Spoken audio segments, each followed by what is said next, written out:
Sci-Fi for Me is about to take you on an incredible journey into the realms of science fiction, fantasy, and horror. Interviews with writers, filmmakers, artists, and actors. Conventions and fandom, previews and reviews of movies and television. Sci-Fi for Me is working to be the most popular science fiction magazine in the solar system. Subscribe now and enter the fantastic world of Sci-Fi for Me, delivering the multiverse since 2009.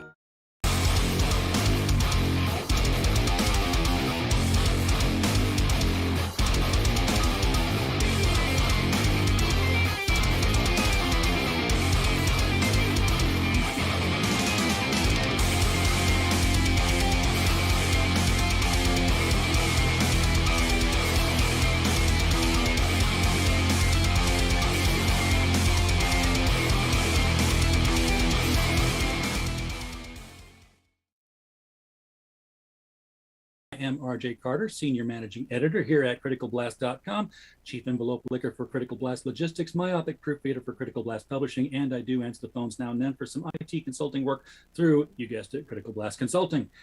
With me today, we have our co-host, Christopher Hoffman from Sci-Fi for Me TV. Christopher, you want to introduce yourself? Good evening, everybody. I'm Christopher Hoffman. I am Sci-Fi for Me TV's resident B-movie aficionado and drive-in expert. And I also have a love for the strange and wonderful as far as cryptids and, of course, UFOs and sightings and that sort of thing as well. Well, then you are in luck, because tonight our special guest is Mr. Stephen Bassett. He is the Executive Director of Paradigm Research Group, which that's a fancy sounding name there, Stephen. Can you tell us a little bit about what that means? The reason it's called Paradigm Research Group, which is going to become a nonprofit later this year, but it's not now, but it has, but later this year. I started out on my venture here at Venture in 1996. I registered as a lobbyist with the Congress on the ET issue and the need for hearings and the fact that the government has been keeping information from us. No one had ever done that. So I was the first person, got a lot of attention, and was known therefore as the UFO Lobbyist, which I never liked being called that, but that's how I started. And what I did was I approached a number of organizations in the field and said, look, I'd like to register as a lobbyist for you. No one has ever done this, and there I am. And I just kind of putting the marker down, showing the flag. Won't cost you anything. I work for free. And they go, sure, no problem. So I had a list of these organizations that I had, some of which are gone now, and I registered on behalf of them. Thus, Paradigm Research Group.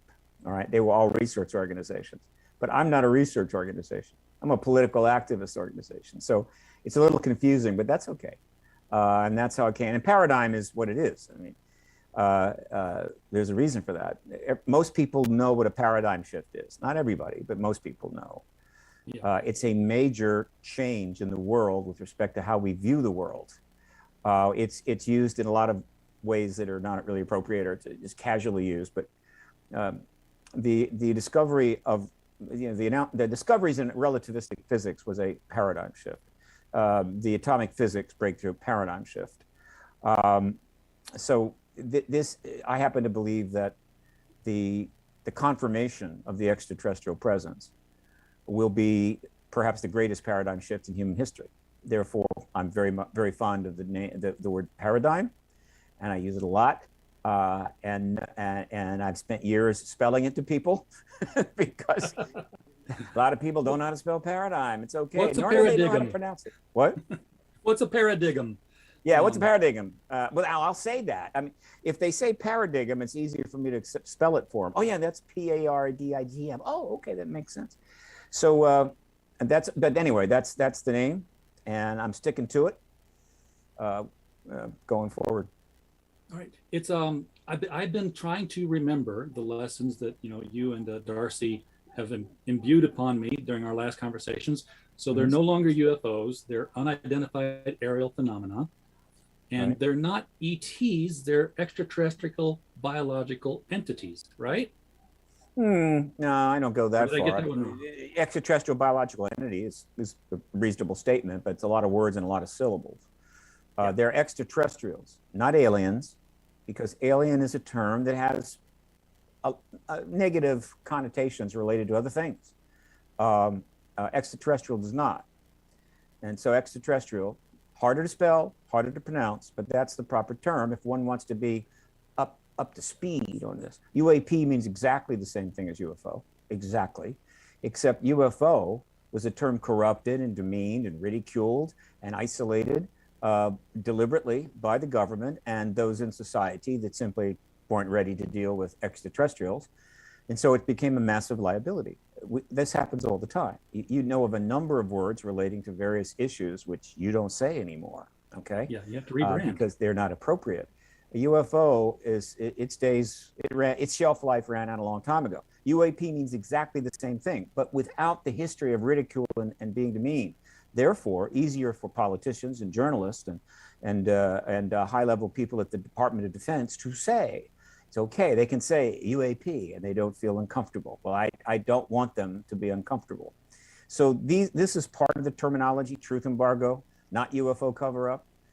Disclosure, capital D, meaning the confirmation event, things like that. This is the language of the disclosure activist movement, of which I played a role in developing. Chris, I will run off at the mouth if you allow me to. So if you have anything that you want to jump in on here, please do. Oh, certainly. Don't be afraid to jump in.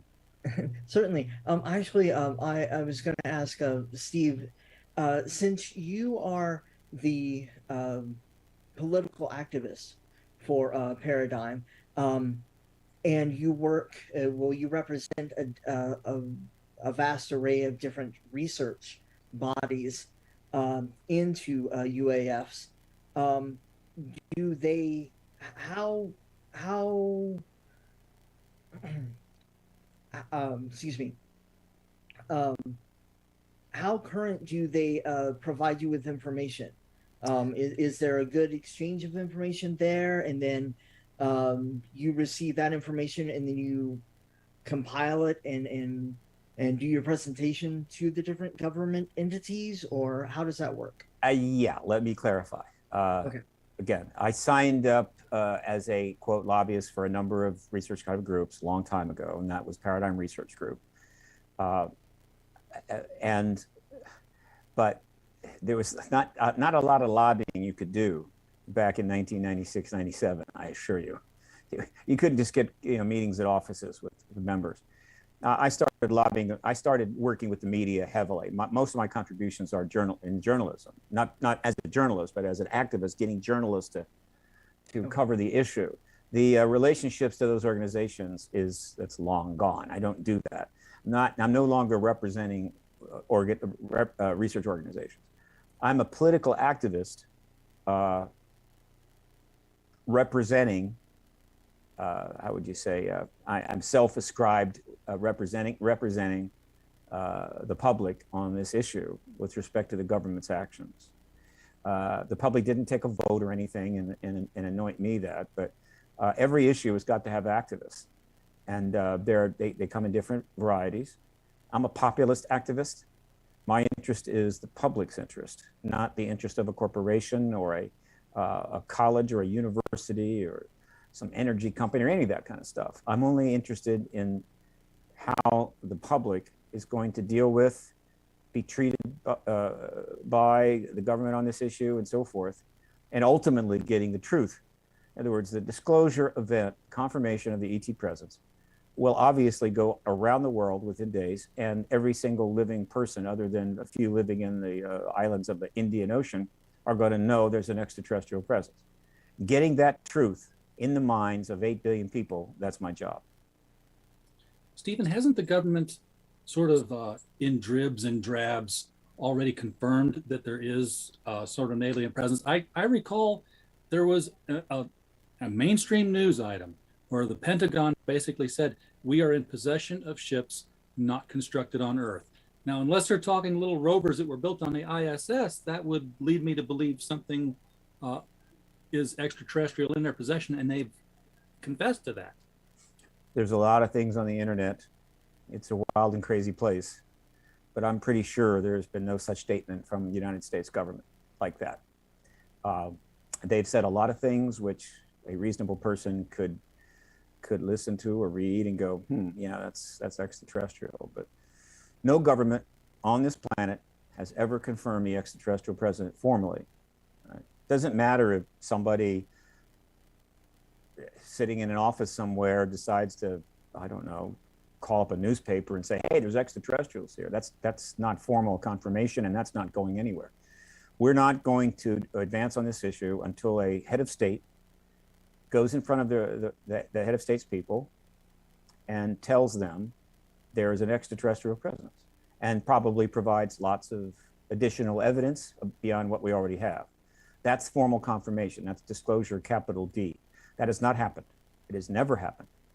And that's what has to happen if we're going to get past this and move into another time, have that paradigm shift I was referring to, which we desperately need because, well, you know, the 11th century wasn't fun and the 14th century wasn't fun, so I don't want to complain too much. I'm glad I'm in this century. But as it happens, luck of the draw, the advance of human population, the pressure on global resources, the advance of weaponry, and all of that has brought this planet to a place that it has never been before, right? As a planet. I mean, there's always some spot in the world that was definitely not good, right? You didn't want to be there. But now the entire planet, civilization itself, is up against a whole number of milestones and points of no return. If we don't deal with it, we're screwed. So it's kind of a big deal. And what can I say? Here we are. And so while I'm unhappy about all those potential developments, I'm also thrilled that the potential to deal with these developments and actually resolve them is there. And it turns out the extraterrestrial issues is key to this. And so, wow, you know, it's great. But again, we're in a lot of trouble right now. And depending upon what part of the planet you're on, that trouble ranges from very concerning to how am I going to get through the day without dying? That kind of trouble. So I'm part of that process. In my area is the disclosure issue, confirming the ET presence, but right behind that, sitting behind that, is anti-war. In other words, I'm basically an anti-war activist. That's what I am. But I'm pursuing that issue, which many have and still do, through the ET reality issue and disclosure. Why is it, why do we think that ETs would have the answers to the problems that are facing us today? We have the answers to the problems that are facing us today. The problem is we can't get to those answers, or literally those answers are being kept from us. And so it's not like we need to confirm the ET presence so they can solve all our problems. We need to confirm the ET presence in order to undergo what I would call a global worldview change, all right? Again, that paradigm shift that I was referring to. Without that worldview change, we're going to continue to do exactly what we've been doing in the past. It's that simple, right? You know people like that. They have a certain worldview about things, and it's not healthy. And you know that if they would change that worldview, things might go better for them. But you also know they're never going to do it. They can't do it. They're just unable to make that shift. And so their life continues as it always has been and ends very badly. We know people like that. There are nations like that. There are whole cultures like that. And the whole planet is like that. And so without a worldview change that allows us to rethink just about everything that we do and why we do it, we are going to destroy this planet. And by that, I don't mean 100 years down the line through bad weather. I'm talking about nuclear war. Nuclear war is our destiny right now. We've been wanting it, desiring it, working toward it for 75 years. And we've almost had it on a number of occasions. And if we don't have a significant change of state here, paradigm shift like I'm talking about, we will have that nuclear war. And then everything else that we're talking about right now is of no significance. It's over, game over. And so the disclosure process turns out to be perhaps the best shot we have to get through a door we haven't been able to get through before and undergo a very substantial learning curve and start rethinking how 8 billion people are going to operate. 8 billion people in 200 countries and sovereign territories are going to operate on this planet. And we have a very limited amount of time. I would say that without disclosure, we're less than 20 years from a full nuclear war, global, planetary, less than 20 years. I assure you, that's long before global warming has flooded Florida, right? Or the forest fires have burned out California. And these are all significant problems. But the thing is, those problems are in play all the time. Everybody's talking about them. Oh my God, it's this, it's that. And the nuclear war concern has virtually fallen away. It's only recently come back to life because of the Ukraine war, and rightly so. But negotiations, treaties, understandings, no. They're building hypersonic missiles that can travel 6 times the speed of sound, more bombs, putting out more weapons, rattling nuclear sabers. So we're screwed. Something's going to have to happen real soon. Let me say this. We either get disclosure or we will have a nuclear war within 20 years or less, meaning we could have it tomorrow. I'm brought to mind of an old Outer Limits episode called The Architects of Fear, which is the name of the episode. And that was one where scientists were very concerned about the event of a nuclear war. So they invented an alien invasion to unify the Earth. And you know, just jumping off from there, are people capable of accepting the presence of extraterrestrials, or would this become an Architects of Fear sort of thing where, yeah, we're not going to have a nuclear war with ourselves anymore. We've now got, you know, somebody else to worry about. Oh, that's the old paradigm thinking. That's how we think. And we have thought for the last 10,000 years. That's going to lead us to hell and, you know, damnation. Okay. Yeah. So, other requires defense. You know, when we see other, we put up defense. Yeah, sure. Yeah, I understand that. Shoot first, ask question later. Well, that no longer works. I assure you, we cannot defend ourselves against the extraterrestrials. Not a chance in hell. It's roughly the equivalent of walking into a first grade class at no, this is a very bad analogy. I'm going to back out of that. Okay. Let's just say that we know where you were going. We have about as much chance. Let me put it this way. If all that Ukraine had to fight the Russians with right now were bows and arrows and rocks, we would have about as much chance with the ETs that the Ukrainians would have against the Russians. It's not a contest. It's not even a fight. So that just has to be put aside. Those that want to say, well, no, we'll fight to the very end, and we need $10 trillion to build the anti-ET defense force. These people are old paradigm. We want them to go away. We want them to retire to an island in the South Pacific, and we never want to hear from them again, because these are the people that have been taking us to hell for 10,000 years. They got to go. Okay. If the ETs are hostile, we're screwed. And if they're not hostile, we need to know about their presence as soon as possible. That makes it very simple. Now, you ask a question, are people ready? Well, that gets me into your ballywick, gentlemen. Let's talk about your ballywick for a while, okay?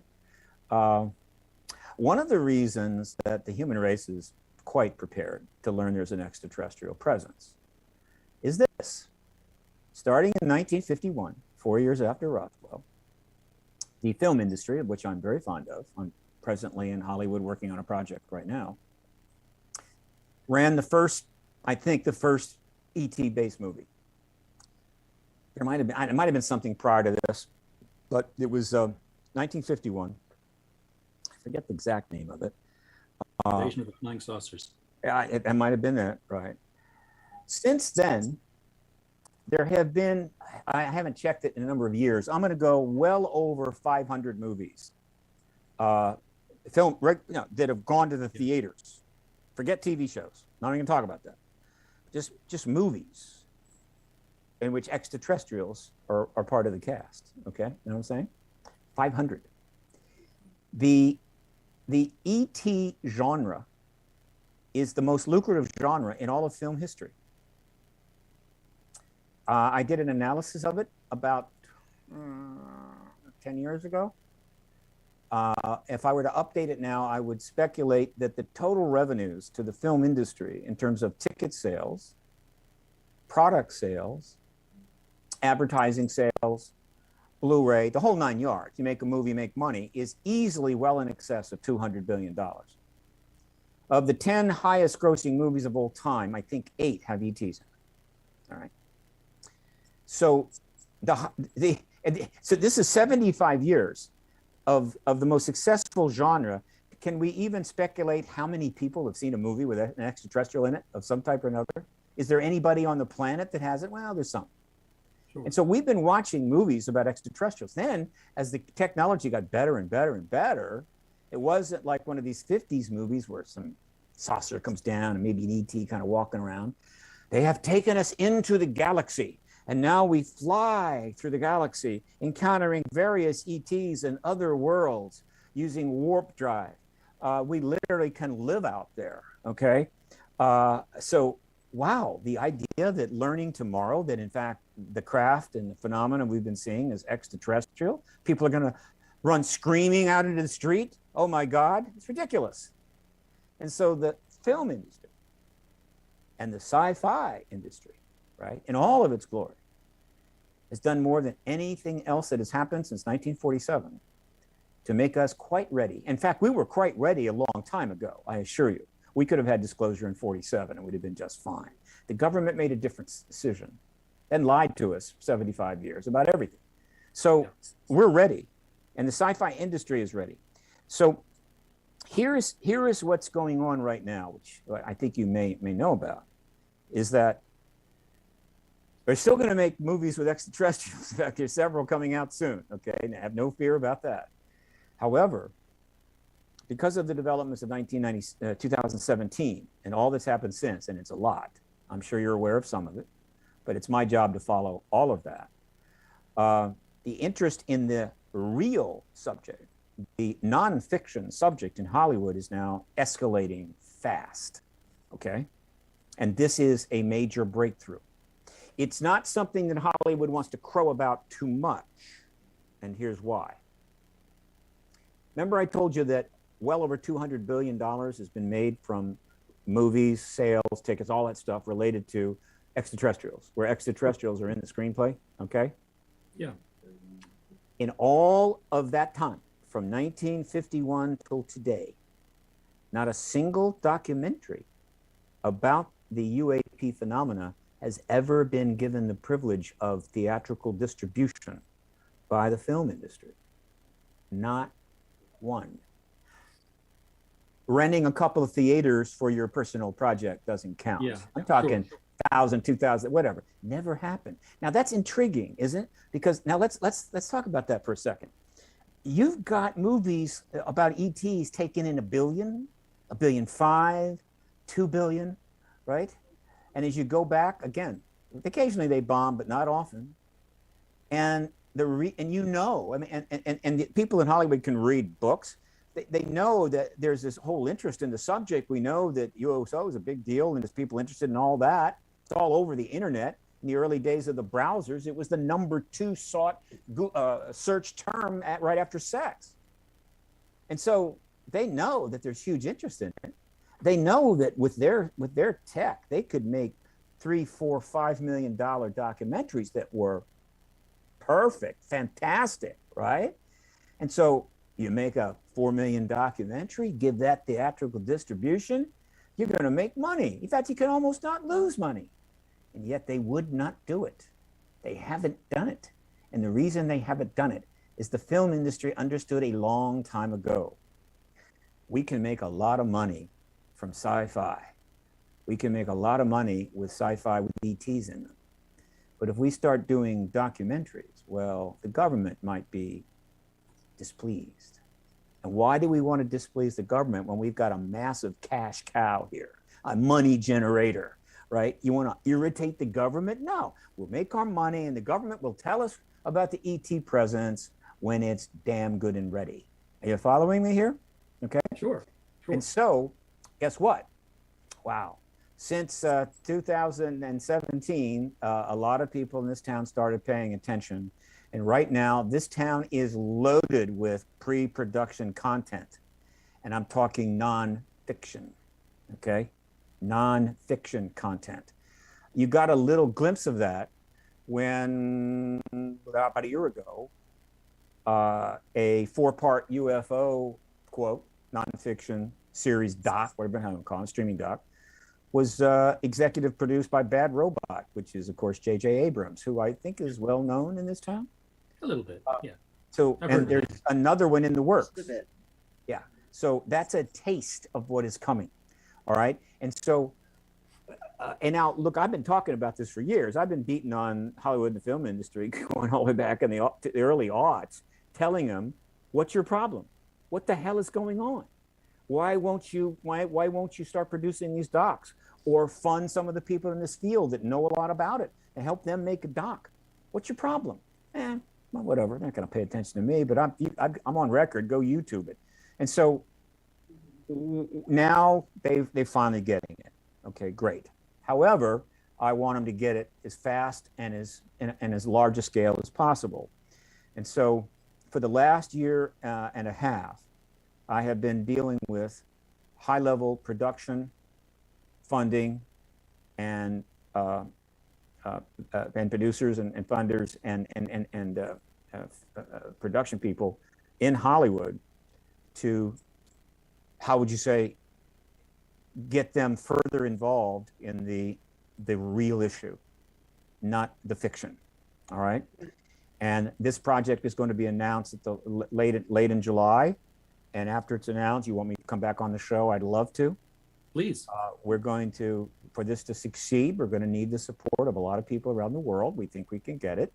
But that has been, and it's not been easy. Okay. It's been very difficult because we've had 3 COVID surges since these talks began.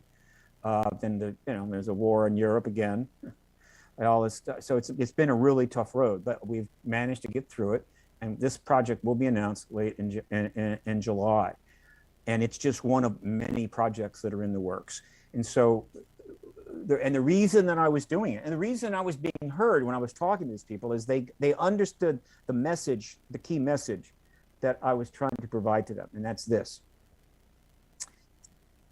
We are in the last weeks and months of the 75-year truth embargo. It's going to end pretty soon. It's a complex process. It's hard to follow. A lot of people are confused and upset, whatever. I understand it pretty well, but hey, it's all I do. The point is that we need a learning curve. People need to get information as we move there so that they're able to follow along and also prepare for the disclosure event when it comes. In other words, we need help with that learning curve. And well, let's face it, no industry reaches more people in the world than the primarily Hollywood-based, at least in terms of production and main studios, film industry. We put out movies that 1 billion people watch. And so they can really help the human race by helping with that learning curve. But when disclosure comes, right, and the world learns there's an extraterrestrial presence and 8 billion people are really wanting to know a lot more, these in the film industry, both in Hollywood and everywhere else, other countries, I don't want to exclude them, not only are they going to be key to the global learning curve, because after disclosure takes place, everybody on this planet needs to know a lot as soon as possible so they can figure out what's happening, what am I going to do, how is it going to affect me, and so forth. That's a steep learning curve. And the film industry, both national and international, has got the tech and the tools and everything to provide that information. Right? And again, I'm primarily talking nonfiction. The sci-fi movies will continue and maybe get more weird. I don't know, but the nonfiction. But more importantly than that, and of course, this is what they wanted to hear, is that the demand for the nonfiction content of the ET issue post-confirmation will be off the charts. Yeah. will be at a level unseen ever before in human history. Okay. And you will not be able to make content fast enough, and a huge amount of money is going to be made. And I have no problem saying that to them. That's not what drives me. The point is, if you want to get things done, people need to make money. And in this industry, they definitely need to make money. And so they're hearing that and they're going, this is an opportunity of a lifetime. Okay. Right. In other words, we're going to have 8 billion people wanting to know everything, and we have the ability to provide that information in 4K, high definition, IMAX, whatever the hell, but it will be nonfiction, streaming series on platforms all over the place. That's what's coming, and I'm taking a little credit for helping it, but I'm not the only one, I assure you.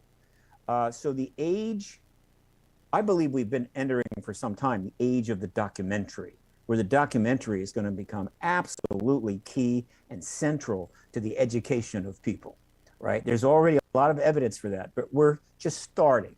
It's going to get much bigger than that.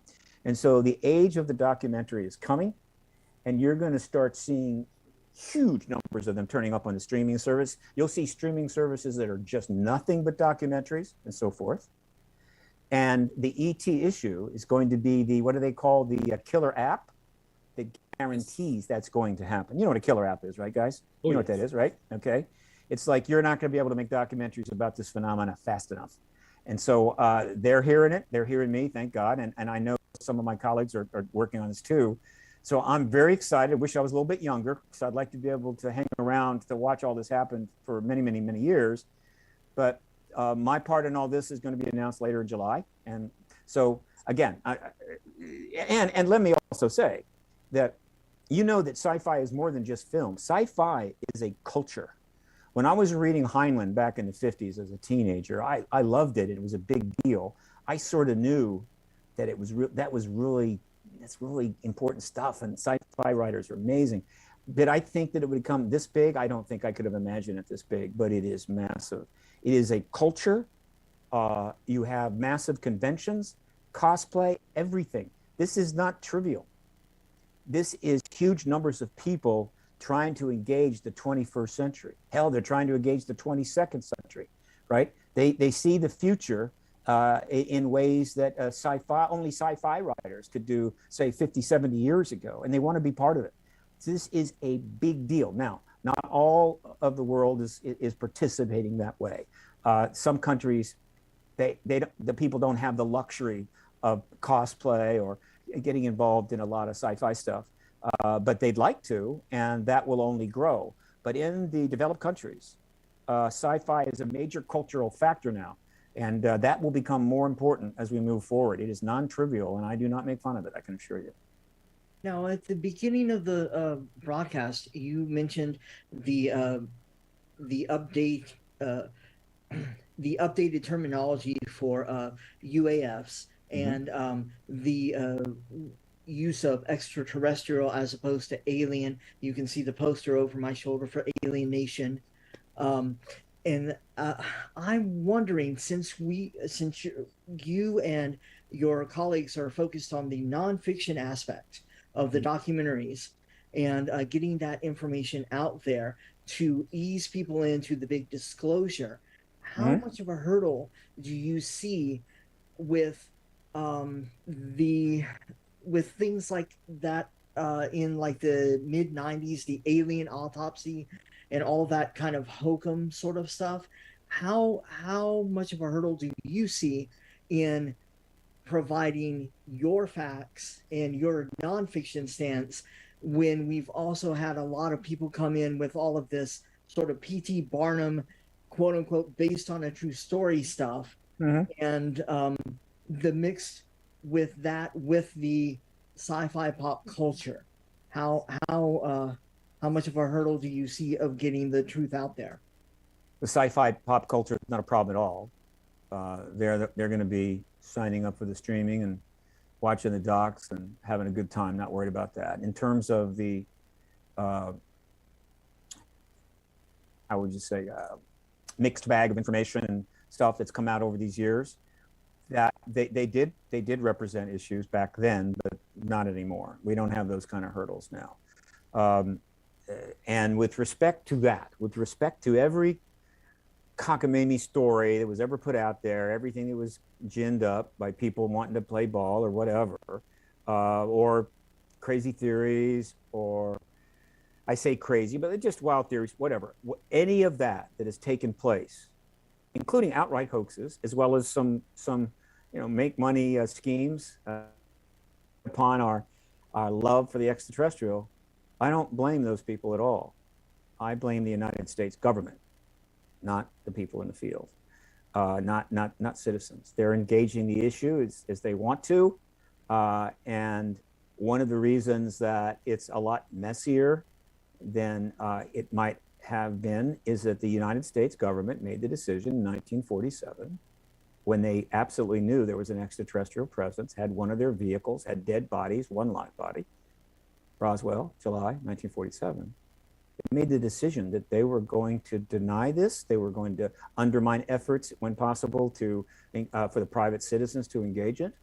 And their attitude going forward until they felt differently was, what ETs? What are you talking about?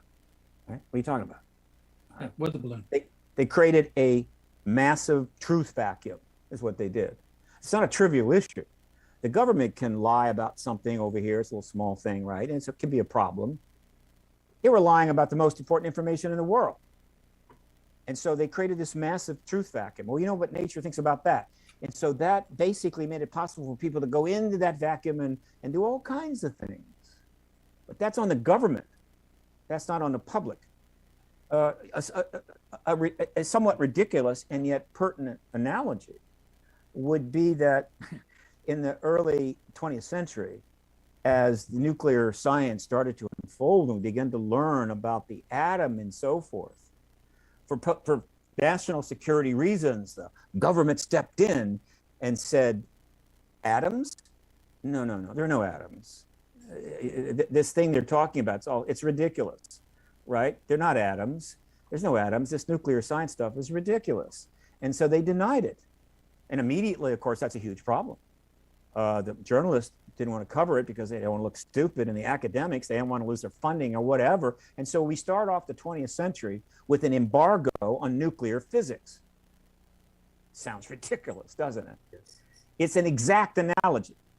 All right. And so what does that mean? Well, as we go forward in time, you've got citizens out there in their garage, and they're doing their own experiments, and smart people doing their own thinking, and they're coming up with, I think there really are atoms, and I'd like to maybe look into that. And they try to get some money. And you can't get money. There are no atoms. The government says there are no atoms.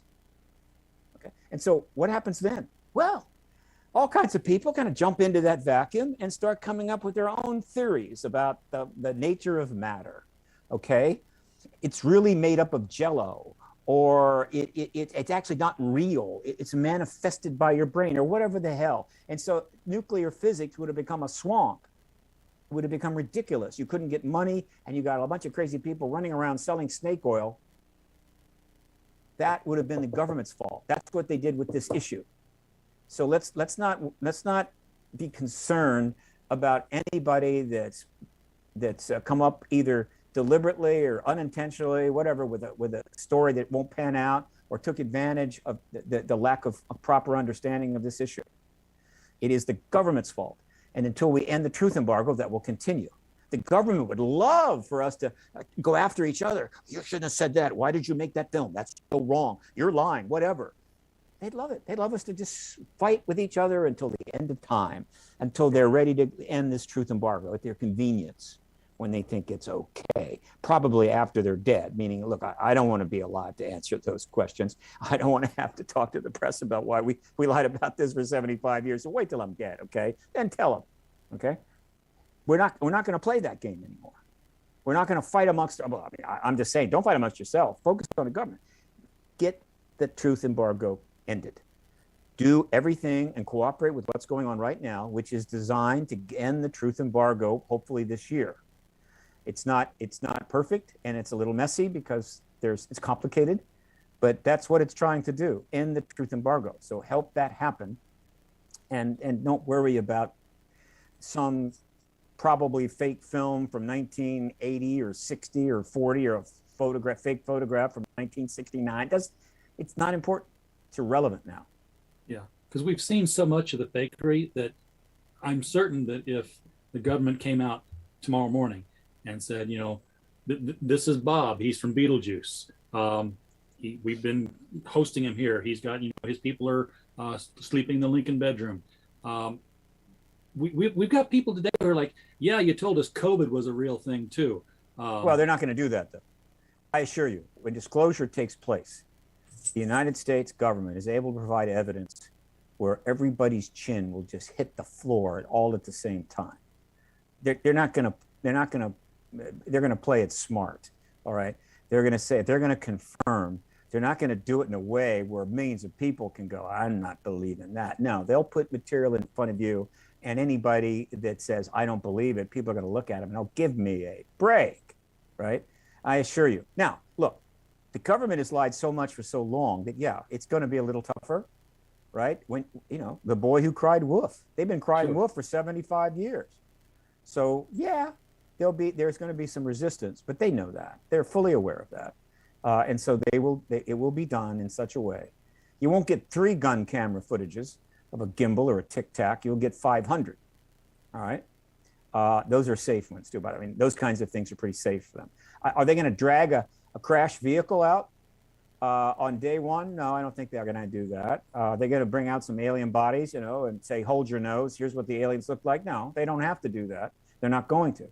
There's plenty that they can back up the confirmation. Plus, I assure you, within a week, every developed nation in the world, high-tech nation in the world, the head of state of that nation will already confirm it as well. So you'll have 10, 20, 30 heads of state all saying, yes, there's an extraterrestrial presence. And so those that don't want to believe it, it's okay. It's all right. It's not against the law. Okay. Because it's not like they just visit us. They are all over the world. I mean, you had that documentary with Darcy Weir in South America, the volcano, the UFOs disappearing into the side of that volcano and always showing up whenever it was active. The heads of state there are aware of stuff. They've been all over the world for 75 years. They go anywhere they want. Okay. And you're right. And one of the reasons, it's a big world. The largest country in the world right now is Russia, even after they gave up 14 republics. Apparently, it's not big enough for them. And then the most populous country in the world is China. All right. So in terms of everything that's seen over those countries, right? A lot of people to watch the sky in China, a lot of places to crash in Russia. As it happens, those are autocratic societies. Russia improved in that area after 1991. It's heading back in that direction. But these are autocratic societies that control what people think and believe and say and other things. And so that part of the world has been relatively contained. But has China had plenty of UAP flying around? You bet. Russia? You bet. Has China maybe had a crash? Very possible. Has Russia had a crash? We're pretty sure it has. So it's always been around the world. Okay. But again, you may say, well, if that's true, then why haven't some of these smaller countries got together and come forward and got together and say, hey, us 6 countries, we're not really powerful. We don't have nuclear weapons or anything, but we're here to tell you there's extraterrestrial. You know why? Because those small, poor countries are utterly dependent upon the big countries to maintain their well-being, the business, other supports, right? And those countries also know that when the big countries don't like what you're doing, we do bad things to you. Do I need to enumerate those? I don't think I do I? Right? No. You know exactly what I'm talking about. And so, no, they're not going to do that. They're going to wait for us to do that. Which means that they're going to have to wait on us to learn and have confirmed to them that they're not alone in the universe. But I think they'll be generous. They have to put up with so much to begin with. So finally learning from the United States and the UK and Russia and China that was an extraterrestrial presence, they'll go, well, that's good. Is there any way that could help us out? Any way that's good news for us? And somebody may ask me that question. Okay, they'll say, well, Steve Bassett, Mr. Bassett, now that we have disclosure, what good is that for us? Okay, yeah. Let me give you an analogy. All right, I love analogies. I make them up on the fly sometimes. You know, I don't have them written down or anything. Not too long ago, the planet Earth got tested. It was a pressure test. Have you seen the, I think, excellent movie Deepwater Horizon? It was underrated as far as I'm concerned. I thought it was a fine movie. Have you seen Deepwater Horizon? I'm familiar with it. Okay. Chris, you seen it? And yes. Kurt Russell. It's about the Deepwater Horizon oil platform that blew up in the Gulf and spilled huge numbers of gallons of oil in the Gulf. Okay? All right? It blew up because they were doing a pressure test. They have to do a pressure test on these wells when they're in the process of going through the drilling to make sure it can handle the pressure it might encounter. So they pressure test it, and if all the equipment handles that, they keep going. Well, the pressure test wasn't handled correctly, and they kept going, and the Deepwater Horizon blew up. So what happened back in early 2020 is the planet Earth was given a pressure test by nature, which is very powerful, by the way.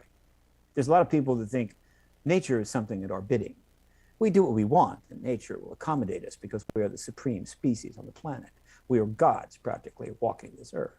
No, nature is infinitely more powerful than us and can crush us anytime it wants.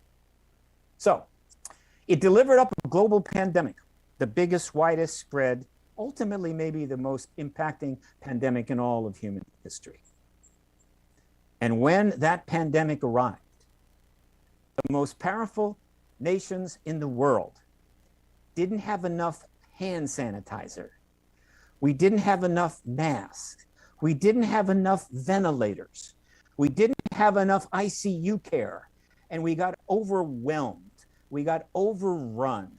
And millions of people probably died unnecessarily around the world. We failed that pressure test. But you know what we did have a lot of? I mean, we were stocked up to the yin-yang. Nuclear submarines, hypersonic missiles, military bases worldwide, massive navies, ICBMs in multiple silos, thousands of satellites orbiting the Earth. We had plenty of that, but we didn't have enough hand sanitizer. And so my message to people in the post-disclosure world is that this is what we need to finally figure out, that the next time we get tested, we need to have less nuclear submarines, less nuclear bombers, less fighter squadrons, less multi-trillion-dollar defense offense systems, and more healthcare, more research on health and drugs and so forth, so that we can survive the next test. Now, you bring up something like that now, and people just look at you like you're out of your friggin' mind. You're a fool and an idiot and a Pollyanna and a joke, because that's not the way the world works. All right. And let me tell you something. You think that the last 2 years was a really hard time?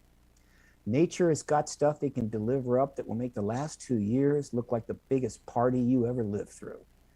I'm waiting for those murder hornets. Along. Yes? What? I'm waiting for those murder hornets to get here.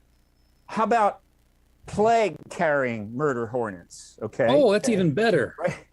You know, right. And by the way, we're having, you know, we're about to have mass locust spreading. There's going to be mass hordes of locusts very soon. They've already been warning. Can we get some water turning to blood while we're at it? Yeah. Water turning to blood, that's probably the thing. So again, that's my answer to the question. Now, these are big issues, aren't they? These are big issues. This isn't small stuff. This is big stuff. And this is tough. To be an activist in that level, and it's very hard. I just want to be an activist to get the streets of Los Angeles cleaned up. Right now, it's a giant, endless, 100 square mile trash bin. That's small compared to this issue. And yet, it's going to be difficult. There's a guy running for mayor right now in LA called Caruso. He's absolutely saying he's going to clean it all up. Absolutely. He doesn't say how, but he says he's going to do it. And he's a billionaire, so he's spending, I don't know, $40, $50, $80 million for the ads saying that. And he may very well get elected. And if he does, all I can say is he better clean up Los Angeles, because if he doesn't, they're going to crucify him. Sure. But if he does, his political future is locked in. I mean, he's a national candidate immediately. So, and there's even very smaller activist issues, small things that matter to local communities. But this is not one of those. We're talking about activism involving an issue so huge, nobody living prior to 1947. That's not true. That's a false statement. Yeah. Nobody living prior to 1900 pretty much ever faced or ever had to deal with. Had no clue, no idea, absolutely out of the question. So this is interesting, and I'm having a good time, and I'm enjoying it. I'm glad to be involved. But this is really, really big, and you have to start thinking on a global level to grasp the implications. And not everybody can do that, and that's okay. People got their lives to lead. They got a lot in their mind. I don't expect them to suddenly start reading books on global economics or studying astrophysics or whatever the hell so they can understand this.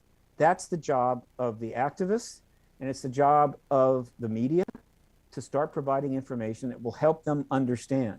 And one of the things that's happened in the last 5 years, in case you haven't noticed, is the media has come around. The ridicule is gone. The stigma stuff is gone. Debunkers virtually never turn up in any articles. And one of my chief little tasks is I monitor the media, English language media, worldwide. I have a print media archive on my website under resources that has 12,000 articles in it. Links to 12,000 English language articles about UAP stuff going back to 1947.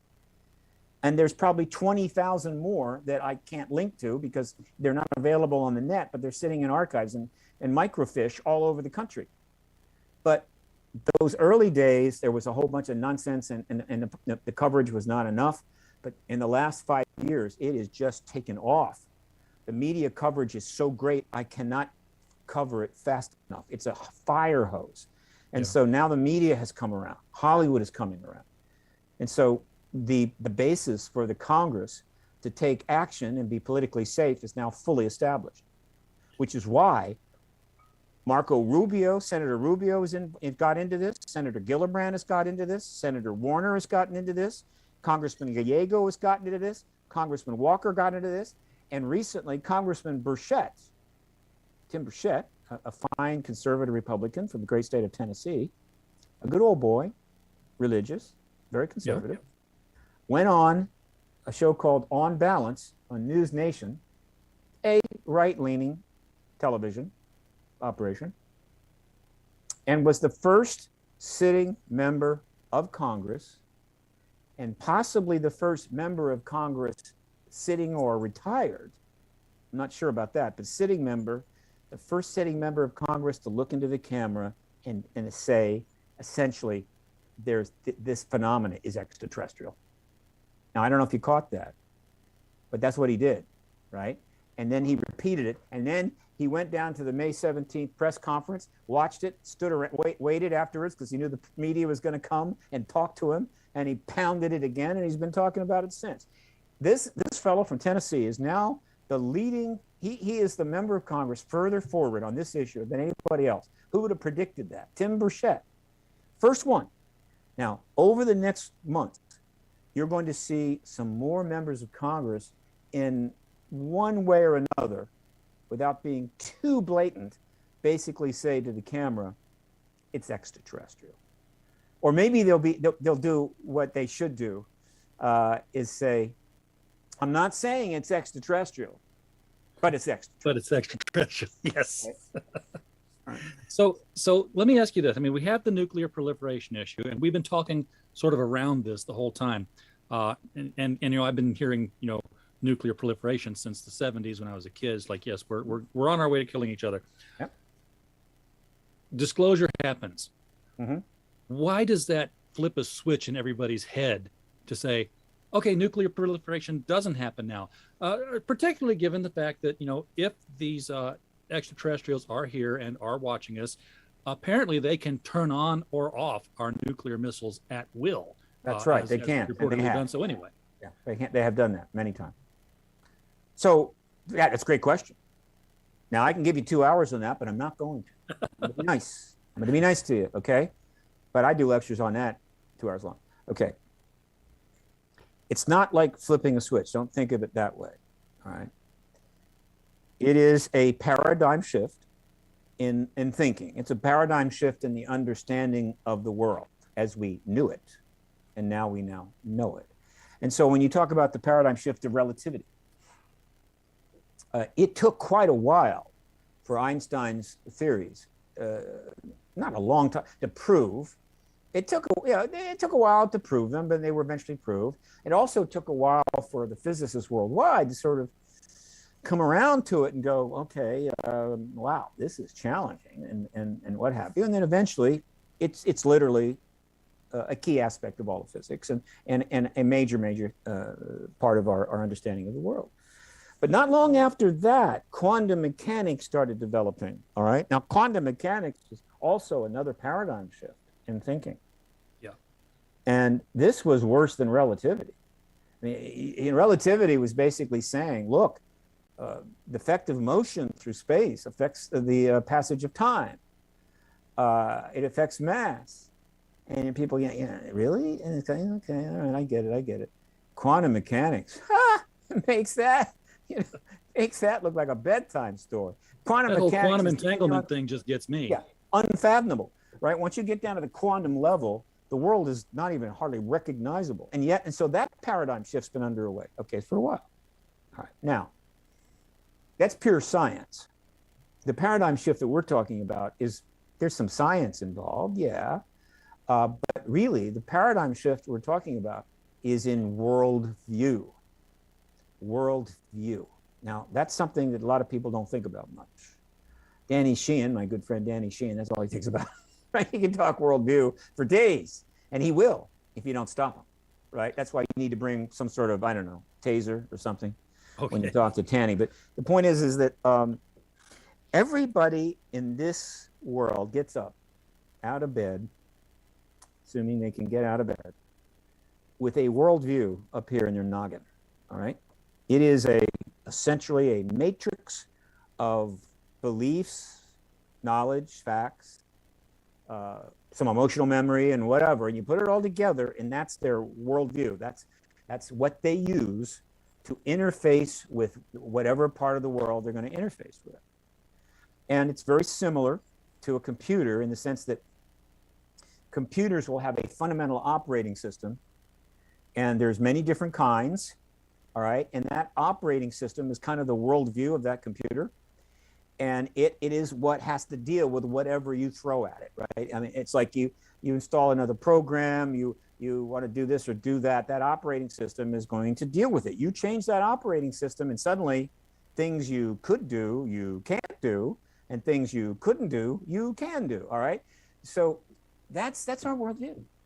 So that's a pretty undeniable truth. Now here's another one. Because of just simple geographics and personal and human nature, and personal predilections, worldview accumulates. It coagulates. Okay. In other words, a person with a worldview is going to tend to hang out with people with a similar worldview, right? And even if they would rather not, they're going to end up that way anyway, okay? And so a really good analogy of this, or an example of this, is that probably the most homogeneous worldview collection in the world, is North Korea. You have in that country X millions of people, and the what's the word I'm looking for? The correspondence of each of their worldviews is probably as homogeneous as any other place in the world. They've been completely isolated, completely propagandized, brain fed for multiple generations. And so that is a monochromatic worldview situation. And guess what? It's really dangerous. Oh, yeah. You know what I mean? It's really dangerous. Like, one murder hornet is an irritation. 10,000 murder hornets, that's bad. That's dangerous, okay? And so that's an example. But in most of the world, it's not quite that bad. But in worldview, it's very much a matter of culture. Culture is essentially inculcates the history of groups of people. And so you have the Arab culture, you have the Basque culture, and so forth. And so when you go into countries, you have some relatively homogeneous cultures where a lot of people have very similar worldviews. It's also the case that nations, because of the fact that they have boundaries, they have borders, and that you just can't come and go as you please in most cases, not the case of Europe, the European Union. There's somewhat of a consistency of worldview within a nation. Okay, all right. Now, why is that important? Again, the worldview of one person is not a big deal, could be interesting. Even if it's really radical, it could be quite entertaining. You'd like to have dinner with them. The worldview of 10, 20, 30, 40 million people, where some of the aspects are consistent throughout that entire group, and they're not favorable, they're destructive or whatever, could be a major, major problem, all right? And so one of the ways civilization has advanced is that through various mechanisms and a lot of work and effort, you saw the worldview of large groups of people, in fact, change in such a way that it improved the circumstances for those people and maybe the circumstances for others. Another simple analogy. You want to know who, by general consensus, some of the most violent, utterly ruthless, utterly dangerous people in the world were not that long ago, about 1,000 years, 900 years, 800 years? Who's that? The Norwegians, the Danish, and the Swedes. I mean, you love them today. You didn't want to be around them 900 years ago. Unbelievable. When they turned up, the toughest warriors in Britain fled in panic. Rome in the early days, dealing with the variants of that, literally couldn't deal with them. They were unbelievable. Obviously, the worldviews of the Nordic people has changed over years, hasn't it? They have a different worldview, do they not? Okay? Yes, something obviously happened to them. So, okay, now, now with that in mind, here is the problem that we have now. The nuclear proliferation issue, the nuclear reality, is essentially now a fully inculcated global worldview that is essentially amalgamated under one fundamental banner: mutual assured destruction. What anybody that has a reasonable education knows, and that's the majority of the world's people knows, we have a whole lot of nuclear weapons. If they are used in a global war, it will destroy civilization, but they won't be used because of the concept of mutual assured destruction. Meaning you can't use them because everybody dies, therefore you won't use them. Now that's a wonderful, how would you say, it's a wonderful, comforting thought. And a lot of people have managed to keep sane during the last 70 years by thinking that way. But in fact, it's roughly the equivalent of an 8-year-old kid who suddenly hears banging on his bedroom door and growling coming from underneath, who climbs under the bed cover, figuring that will undoubtedly protect him from whatever the hell is on the other side of that door. Yeah. It's that bad. And it's always been that bad. Because mutual assured destruction simply doesn't take into the account that the war will probably be accidental, not deliberate. Yeah. In fact, every instance where we almost had a nuclear war, it was an accident. It was a misunderstanding. It wasn't an absolute commitment to launch a war, I assure you.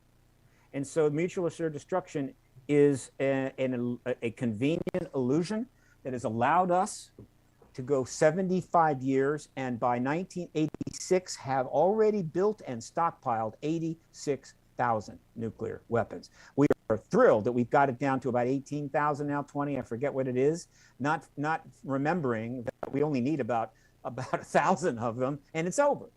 Okay, But we only have 20. You see the illusions here? These illusions are big parts of worldview. People get up and are able to deal with the world because in their worldview, they have these incredible illusions, that make it possible for them to function. And without them, they can't function.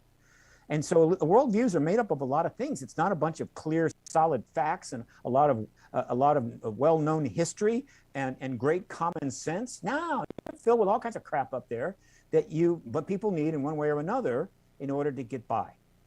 And so we have elements of our global worldview, literally, which are major portions of the population of almost every country, that are in fact helping to lead us towards Armageddon.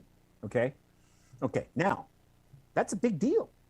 I mean, it was a big deal when the people of Northern Ireland were able to finally change their worldview enough to just end the troubles, to just end the endless fighting and pain that went on in there for generations. And they finally changed that worldview. And that was a big deal. We're talking about changing the worldview of most of the world's population. How do you do that? Okay. You need a lever. As Archimedes, I think it was Archimedes. You want to move the planet? Fine. Give me a lever long enough and I'll do it. All right. We're going to need a big lever for this, right? A big lever. And we've only got one. There's only one that even is in the ballpark of being able to pull this off. It's not some magical book like, The Little Prince or something where everybody will read and go, oh my God, this is fantastic. Or Jonathan Livingston Seagull or some person that's so charismatic that they finally get on television and they start talking about what we need to do. And everybody goes, yes. And they line up behind this person by the hundreds of millions. Yeah, that's not going to happen. Not a chance in hell, right? So what could be even remotely big enough? The confirmation of the extraterrestrial presence. So let's parse that. Sometime this summer, after maybe 2 weeks of hearings and over 100 military witnesses, the president walks down Cross Hall in the East Room of the White House, gets up on that little podium in the East Room is in front of him. I've been in there, and all the press are sitting there in these dining room chairs. Been there a couple times, and he announces that after a discussion with his top defense people and members of Congress, that he is in fact convinced, as they are, that the testimony that we've just heard certainly confirms the extraterrestrial presence. He's made some inquiries and is getting some cooperation, and very soon some very significant new material is going to come out that further confirms this. We are not alone in the universe. More later. Can't take your questions right now, but we're going to be back, right? Okay, that could happen later this summer. We were supposed to get it last summer. Well, we were supposed to get it in 1993, but that's another story. So the next day, thanks to the internet and podcasters, you know about podcasters? They're a thing now. I've heard of them. They're horrible people. Yeah, they're horrible people, but they're breeding like locusts. Yeah. Within 48 hours, 90+% of the entire world's population will know they're not alone in the universe. And that the phenomena that's been out there is, in fact, extraterrestrial, which they know a lot about, remember. It's not as if they're gearing this is totally new, like they arrived yesterday, and the government's saying, yeah, we're not alone because they turned up yesterday. No. So they're taking this information plus everything else they know, and they are now in the post-disclosure world. Okay, so here are so over the coming weeks and months, these are some of the things that are going to logically manifest from that event. Okay. By the way, I have another analogy I like to use on that. You're getting my best stuff today. This is really good. Here's the analogy I like to use about disclosure. Think of the disclosure event, the confirmation event, as a huge, vast, still ocean, still water as far as you can see. Okay. And you got a nice little rock, and you just drop it into this vast, still body of water. And what you see, of course, is right away these ripples, pretty good sized ripples, just start spreading out in all directions. And then as they go further and further out, they get smaller and smaller and smaller and smaller until the water returns to still, okay? Right. That's not what's going to go on with disclosure. It's not going to be like that at all. It's going to be the alternative universe version of that, all right? And what is that, you may ask? Same situation, could be a bowling ball. Make it a bowling ball, okay? So you drop this bowling ball into this still ocean of water. And when it hits, you notice that there's these little ripples start going out in all directions, all 360 degrees, little ripples. And as they move further from the point of impact, they get bigger and bigger and bigger and bigger and bigger. And by the time they're 2 miles away, they're 500 feet tall. Pretty cool, huh? Right? Of course, theoretically, can't happen. But we're not talking about water here. The ocean that we're talking about is the global worldview of the human race. And so disclosure, when it hits, is going to start setting off these ripples. I mean, it'll be a big news event. I'm talking about in the worldview, okay? Yeah, it's going to start setting up these ripples. And as we move away from it in time, the ripples will grow and grow and grow and grow and become bigger. And you have the whole human race is going to be up on these what do you call them, swells, riding forward into the 21st century on their surfboards. So let's talk about that, okay? Here's the first thing that hits their worldview pretty quickly. We're not the only technological sentient species in the universe. And based upon the research that's been done by the private world, private citizens, there's not just one species here, there's actually a number of them. So we got a multiple species situation. So we're not alone, they're not alone, and we may have 5 different civilizations engaging this, okay? Okay, so we're not alone. That's a big deal. Okay, very big deal. Okay, we're not alone. All right, very, very, very good. All right. The second thing they're going to realize they're more technologically advanced than us. That's a no-brainer. And then they're going to start learning very quickly about what that means. What is it that the technology, what's the implications of the technology? We've had stuff about that. You got the type 1, 2, 3, 4 civilizations of Kaku and all that kind of stuff, and that's fine. Right.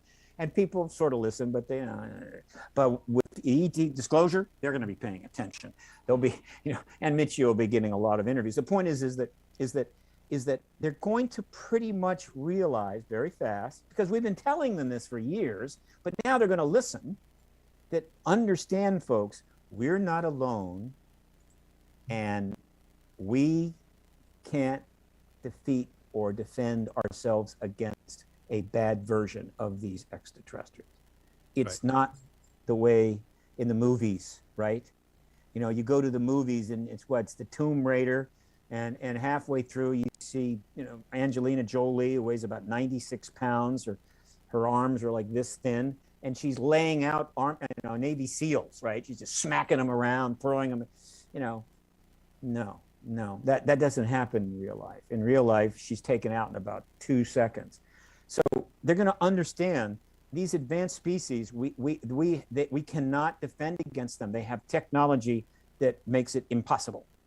If they want and we're assuming that because they got here, and we didn't get there. Because they got here, that's for one, right? Yeah, we got here.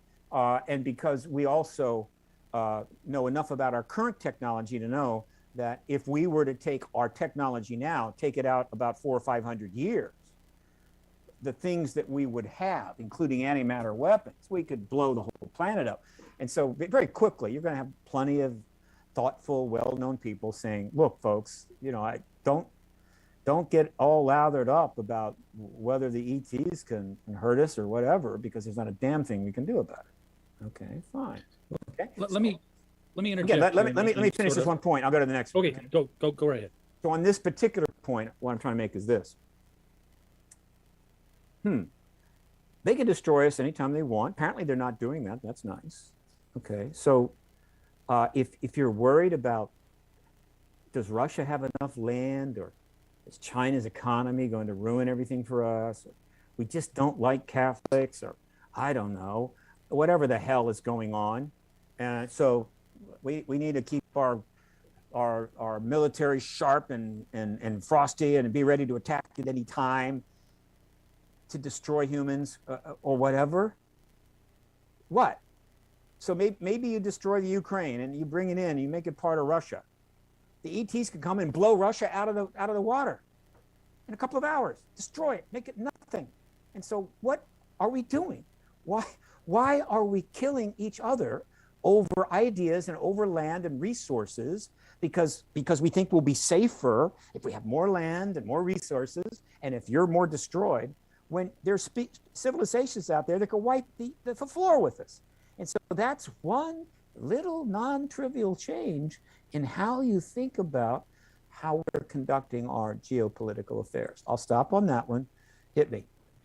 Well, we've talked about disclosure. We've talked about the government withholding the information on the presence of the extraterrestrial. What if there is none? I mean, what is it that's got you convinced?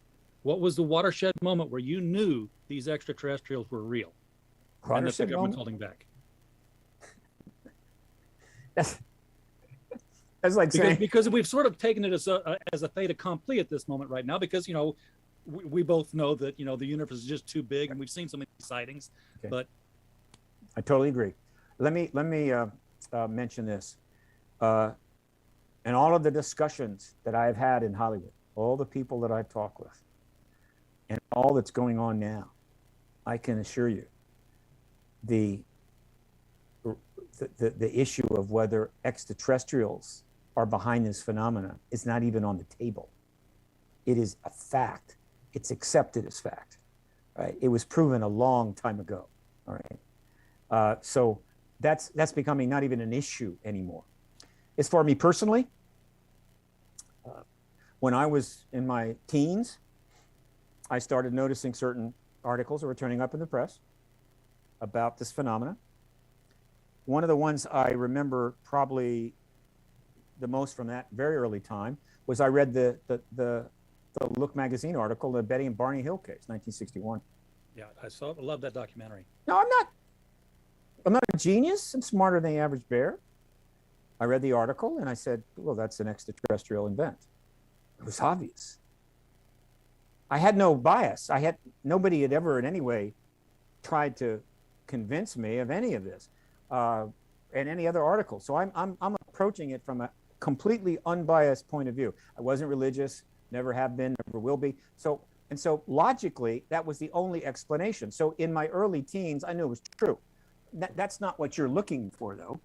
All right. But I'm trying to make a simple point, that the truth of the extraterrestrial presence was available on nothing more than common sense since the 50s. And you may say, well, that can't be, because look how many people are so confused about it. The government has spent 75 years trying to make sure you don't have an opinion about it, right? It's like this, that right now, Putin and the Russian press are going to unbelievable lengths to convince the Russian people that Ukraine is nothing but Nazis and has to be destroyed to save them from Nazism. All right? Well, that's what the government did on this issue, in a way. And so common sense is enough, but that's not enough. And so the real question I'm asked is, this is the best way to answer your thing.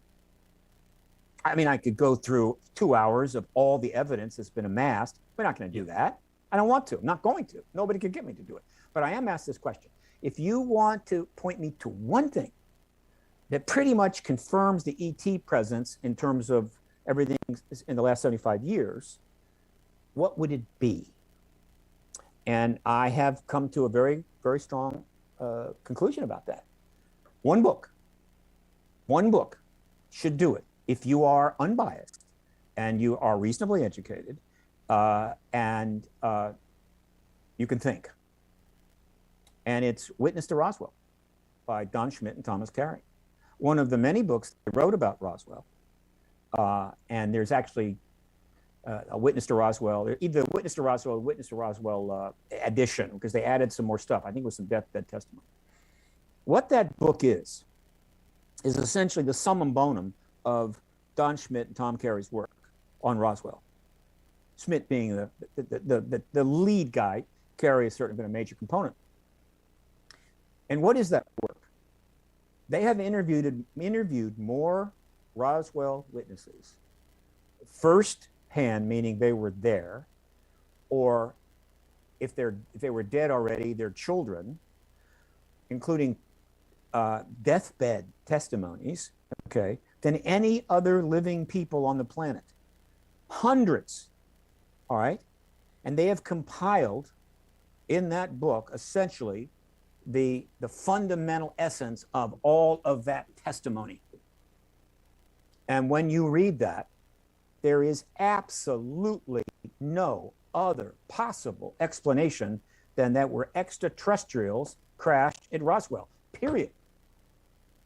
Now, there are people out there that still think the earth is flat. God love them. Let them go. Let them, I want them to have a good life, a peaceful life, a bountiful life. But I'm not going to invest 1 microsecond in trying to convince them, no, it's round, right? I'm sorry. Don't do that anymore. Might have done it when I was a young man. And so that book alone is enough. Now, you can dispute that, and I have no problem. It's okay. But I can assure you, after disclosure, there'll be plenty of people saying that book was enough. That was enough. It's always been enough since it was printed. Now, is that the only one? No. There are a few others. But to be honest with you, because Roswell is so well known, and because we know so much about it, because the Air Force put out a report and all that stuff, we talk about witness testimony, we talk about the Me Too movement.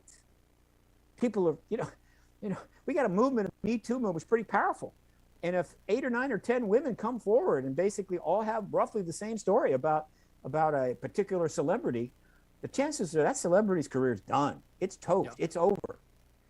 200 people have a consistent testimony about what happened at that time. And unless they were all on drugs, but somehow have the same illusion or have all been paid off with hundreds of millions of dollars to somehow carry a lie their entire life, that was an extraterrestrial event, period. That's it. So if somebody says, what confirmed it for you? Well, I was already convinced long before I ever saw that book, but for people new to the game, go read that book. It's that simple. And if you can't be confirmed of the extraterrestrial presence by that book, it's okay. It's all right. You'll know some more. Just sit back and wait, because the full out world open confirmation is heading for you like a freight train. And even after it happens, there will be pockets of people, for whatever reason, that will hold on to the old paradigm as long as they can. We have to be alone. There can't be anything else out there. I can't deal with it. I just won't go. And there's a guru on TikTok that has got an alternate explanation. I'm going with that one. There are people out there right now who are really investing a lot of intellectual time and power into trying to explain how the extraterrestrials have actually been living here all along for the last billion years or whatever, okay? That they live underwater, have always been underwater, or they've been in massive underground world, maybe in inner Earth, whatever. And they're not from outer space. They've always been here all along. And the reason they do that is because they're simply uncomfortable with the idea of advanced civilizations and sentient beings springing up all over the friggin' galaxy. It's a scarier galaxy for them. Whereas if they're from here, then they've been here all along, so that's kind of comforting a little bit. And we're just meeting some very subterranean, you know, like the Eloi and the Morlocks in the time machine. Look, yeah. I get it. I understand that. That's just an example of the fact that there is resistance here. Do I spend a lot of time debating with people about inner Earth living extraterrestrials that have been here all along? No, I don't. I try to avoid anything that has, generally speaking, once you drop below a 1% possibility, meaning there's a 1 in 100, maybe even less, of it being true, you've lost me. I'm gone. Okay, you know, sail on, have a good life. I'm not going to go there, and that kind of stuff turns up all the time. It's okay. It's all right. It's all going to come out in the wash. The truth will finally emerge. It will be global, and we will spend an enormous amount of time, money, and effort trying to understand everything we can. And pretty soon we will be in the full-blown post-disclosure era. And then let me add this.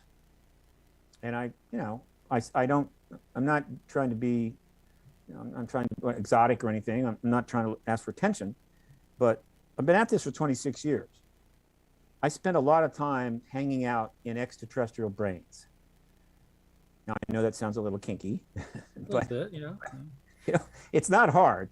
And we do this, they say, look, you want to understand somebody like your brother-in-law who you hate, you got to walk a mile in his shoes and live the life that he lives. And maybe you'll appreciate maybe why he is the way he is, that irritating son of a bitch. Look, if you want to try to understand extraterrestrials, then try to get in their shoes, get into their brain, just get in there and look at the world the way what they see from the places that they see it, and so forth. And part of that is essentially taking away all the anthropomorphism you can. Try to strip it out of your head. So you're looking at the world without any anthropomorphic biases. You're just a non-human looking at this world and trying to figure out and so forth. And then once you're in that ET's brain and you're trying to think as less like a human as possible, then you ask yourself a simple question. What's your next move? Right? Warfighters and generals do this all the time. Right? I think it was really well done in the movie Patton, when they've got the guy whose whole job is to follow and study General Patton. That's it. Everything about him, his history and what he's doing. To climb into Patton's brain so he could tell the other goofballs that were running the Nazi war effort what to expect from Patton. What's he going to do next? Where's he going to go? How to deal with him? Okay? It's pretty much exactly the same thing. And when I climb into their brain and I look at things as objectively as possible, I come up with these conclusions. They have been an active participant in the disclosure process from 47 on. They're perfectly fine with it happening, but they're not going to force it. They participate, but they're not going to force it. We're the ones that are going to do it, okay? There's a reason for that, and I think I know what the reason is. And once we have disclosed, there's going to be a change in how they interact with us. And my belief that change is going to be most manifest by the fact that within a short amount of time, about 2 years is my calculation, we go from we're alone, but there are people claiming to have contact in their bedroom at night, to we're not alone, to, oh, they're here and they're talking to Wolf Blitzer. I mean, they're talking, news host on CNN and MSNBC, and people are no longer having contact with them in the middle of the night. You following me here? All right. Sure. And I'd love to be able to get in front of some academic audiences and chat with their physics professors, whatever, and talk about this theory, but I'm not allowed on those campuses because I have touched the UFO. All right. The point is that I believe, and I've said it many times, that if we can get disclosure this summer, we may only be 2 years or less from open contact. Now, add that to the worldview impact. All right.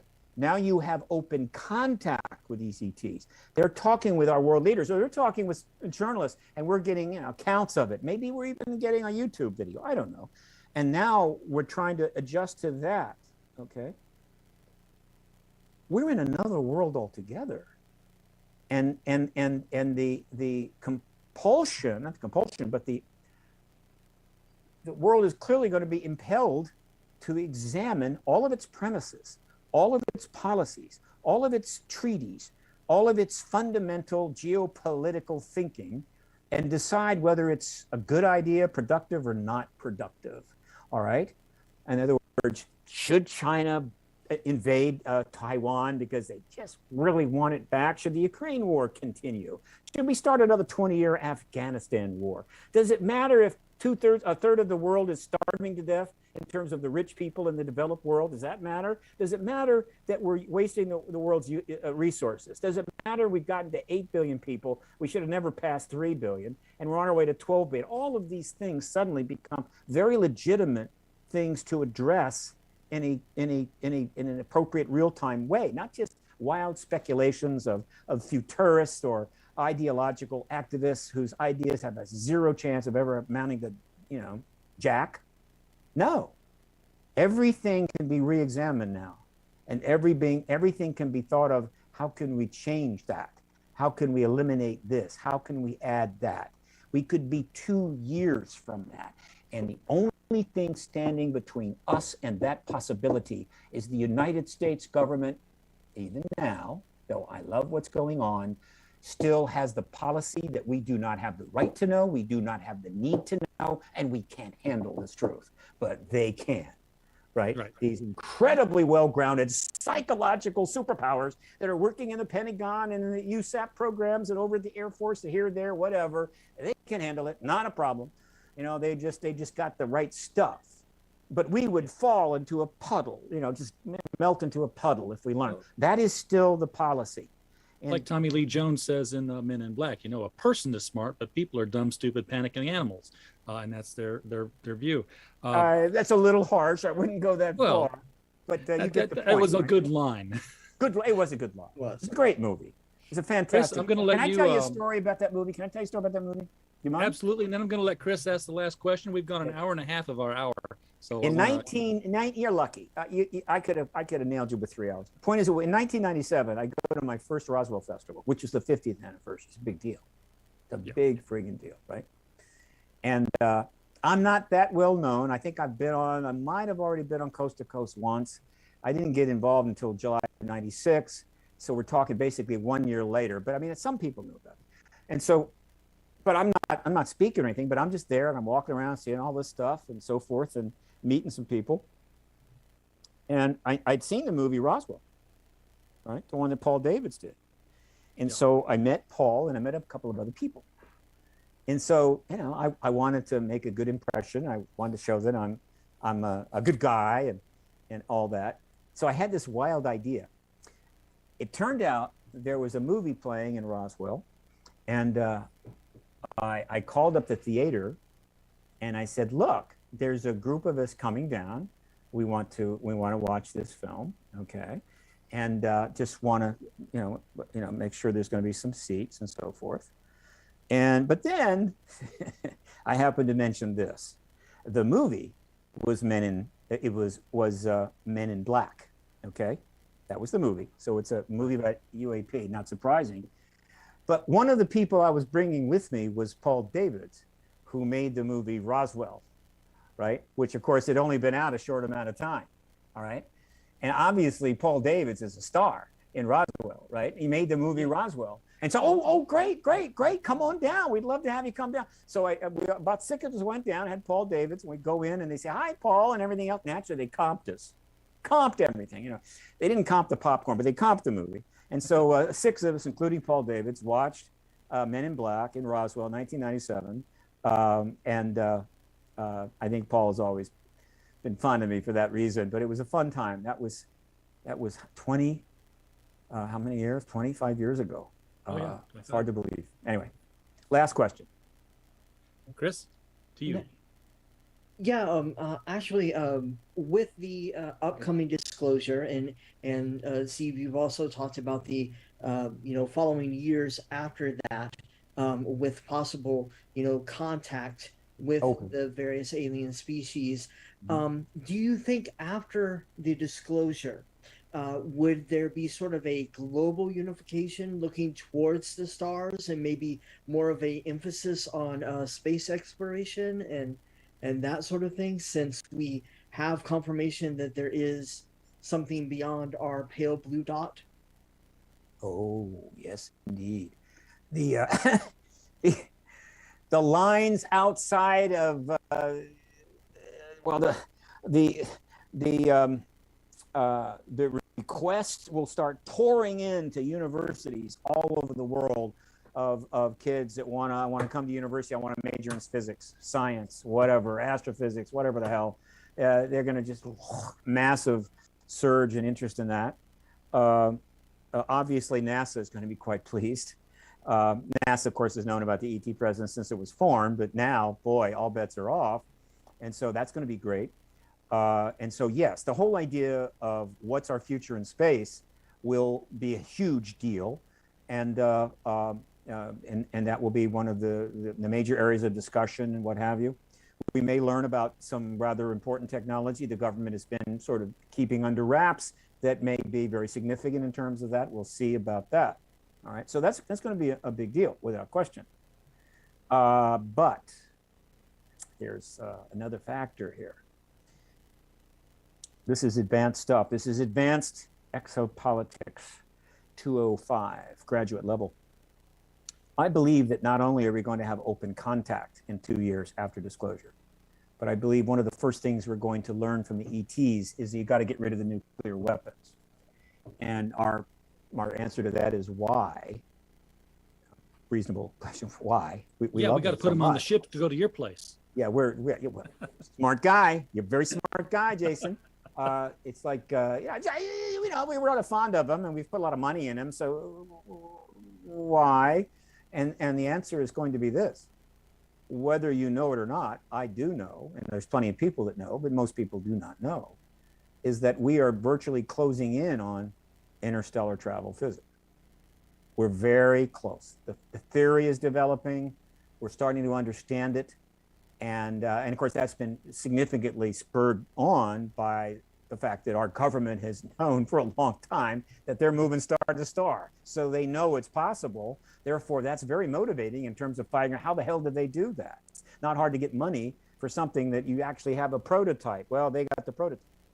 And so we are almost there. I believe we will easily have interstellar capability before the end of this century. Okay, that's great. People say it's great. Wow. You know, I love the movie Interstellar. I've seen it 4 times. I worship that movie. Also, I worship Hans Zimmer.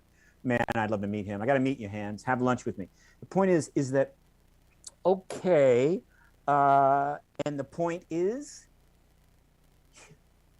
remember I talked about worldview, right? Yeah. What do you think is going to happen if we developed interstellar travel in the year 2049? And now we can travel to Alpha Centauri.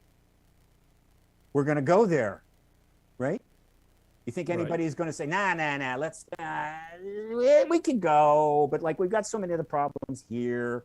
Let's just orbit the Earth and hang out at the moon a little bit. No, we're going to go there.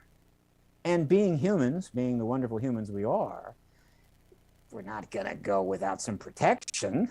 I mean, you never know what you're going to run into. I've seen all the alien movies. We know fictional-wise what could be out there, and it's pretty scary. So we're going to take some protection.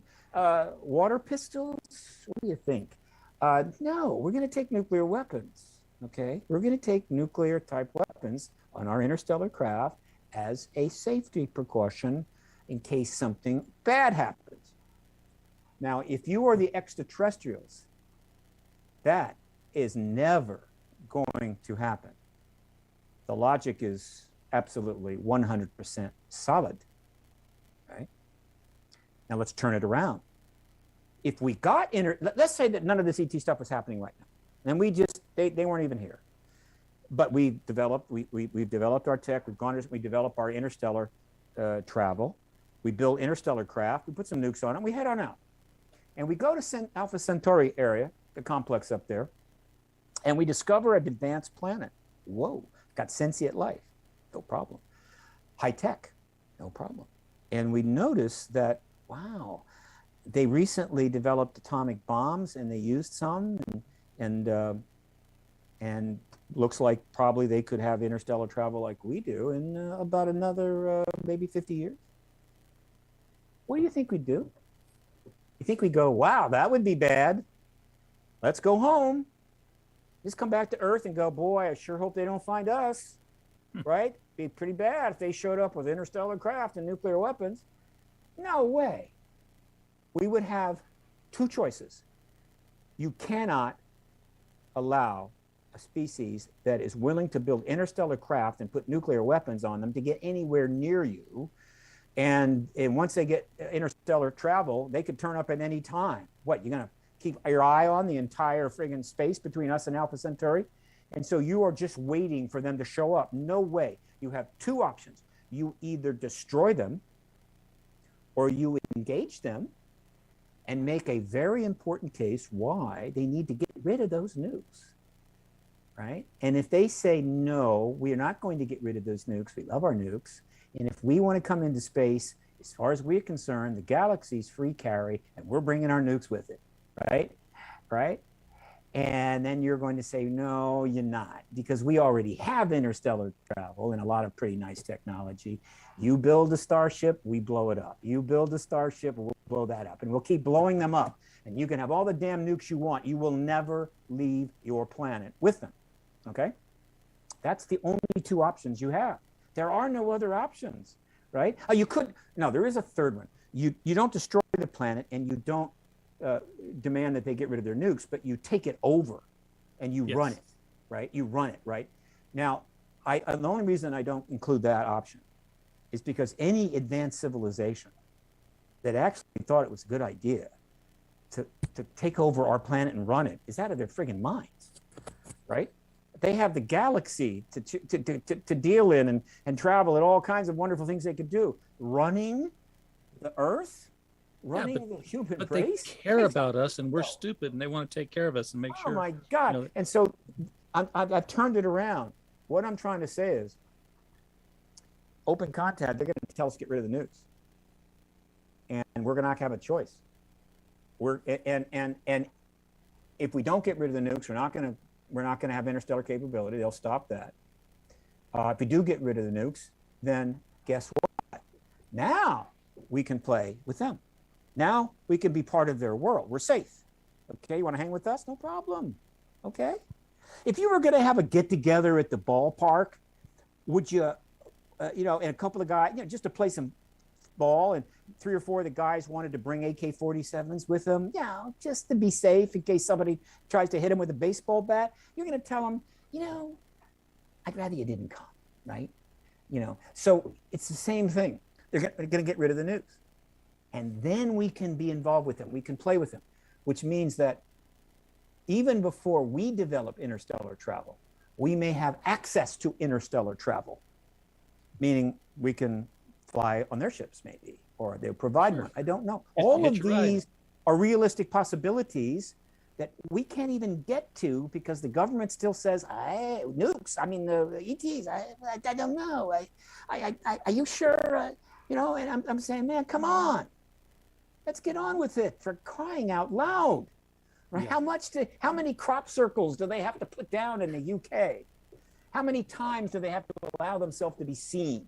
How many nuclear weapons do they have to turn off before we realize that they're not here for the hell of it?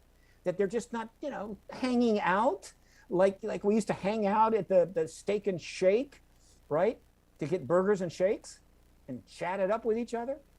How much do they have to do before we realize there is a much bigger plan to this than, I don't know, breeding some hybrids and collecting cow blood?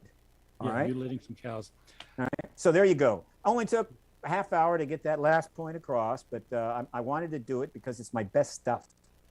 And I love having you on because I know that I really only had to put like 2 questions down. And I'm just like, okay, I just kick back and let Stephen run. George Shore's joke. George Norrie, he does this joke about once a year, twice a year. He just loves it. He says, man, I love Bassett on. I just love Bassett on. I just bring him on. He gets on, I announce him, I ask him a question, and then I head out of the studio, go across the street. I get a sub, a couple cups of coffee, chill out. I come back in about an hour and a half, and he's just finishing up. I swear to God, he says that joke, and it's close enough to the truth that it's pretty funny. Well, we're glad that you were able to make time for us tonight.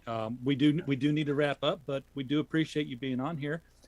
Chris, you got any final words you want to throw out to the audience before we take off here? We do have your website, by the way, pulled up on the screen. Thank you.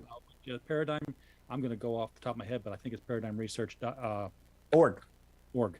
Oh, I've got the other ones forwarded, but it's paradigmresearch.org. Go hang out there, sign up for my email list. Okay, it's free, and there's a whole lot of resources and all that. And let me tell you guys, the sci-fi world is only going to get bigger post-disclosure, right? More interesting, more fascinating. It's going to be huge. And so I don't know what fingers you got in what pies, but I think you should feel really optimistic about your world and the things you love as things move forward this year. Excellent. Chris?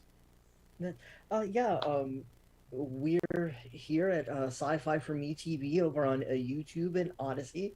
We've got a lot of wonderful programs. We've got a Star Wars fan program called the Rancor Pit, and we just recently did a deep dive into the Obi-Wan Kenobi series. We've got a weekend show called the Good Morning Multiverse, which focuses on the news and headlines for sci-fi, fantasy, and horror. And we've also got a really cool international horror discussion show called Foreign Bodies that happens about every Saturday around 1 o'clock. And those are all on YouTube and Odyssey for you to check out. And it was a great over 90 minutes and a great discussion tonight. I really enjoyed being here. You got off lucky, guys. Look, tell your fans there is a really cool movie coming. You want to miss it? We'll be watching for that. N-O-P-E, Nope. I've seen trailers for that already, so I'm doubly interested in checking that out. No, it's going to be great. It's going to be cool. I don't watch trailers. I hate trailers. Trailers are the worst thing in the world. But I know it's got ET in it, and one way or another. But it's also the guy behind it is a genius. You know what I'm talking about. Nope. So again, Hollywood's going to keep making those great sci-fi movies, but I think they're going to get, more more subtle, more intellectual. I think they're going to get even better in a way as we move forward with the real issue and the real stuff, and become, I think, it'll be an even richer genre, right?